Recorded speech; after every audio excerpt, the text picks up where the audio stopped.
الرحمن الرحیم۔ بحیثیت مسلمان ہماری ذمہ داری ہے کہ ہم بھلے کاموں کو انجام دیں، بری باتوں سے دور رہیں۔ ہمارے آقا حضرت محمد مصطفیٰ صلی اللہ علیہ وسلم ایک حدیث میں ہلاک کر دینے والی چیزیں، نجات دینے والی چیزیں بیان فرمائی ہیں۔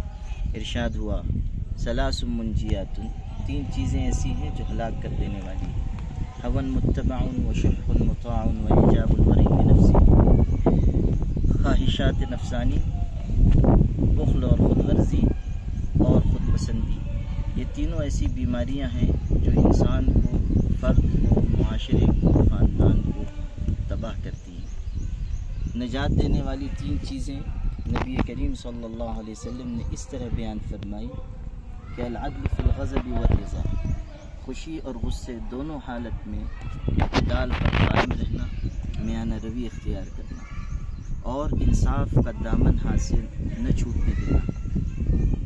شاعر کا شعر ہے، ظفر آدمی اس کو نہ جانیے گا، وہ ہو صاحب فہم و ذکا، جسے عیش میں یاد خدا نہ رہی، جسے تیش میں خوف خدا نہ رہا۔ عیش اور تیش دونوں میں اللہ تعالیٰ کی شریعت پر عمل کرنا مسلمان کا مزاج ہونا چاہیے۔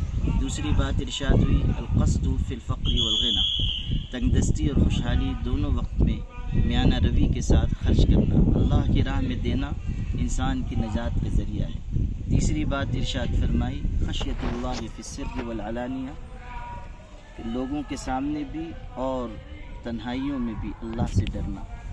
انسان اللہ سے ڈرے گا تب صراط مستقیم پر چلے گا۔ اس کا اگلا ٹکڑا حدیث کا تین اعمال ہیں جو انسان کے گناہوں کے لیے کفارہ بننے والے ہیں، اور تین اعمال ہیں جو انسان کے درجات کی بلندی کا ذریعہ ہیں۔ اللہ تعالی ہم سب کو عمل کی توفیق عطا فرمائے۔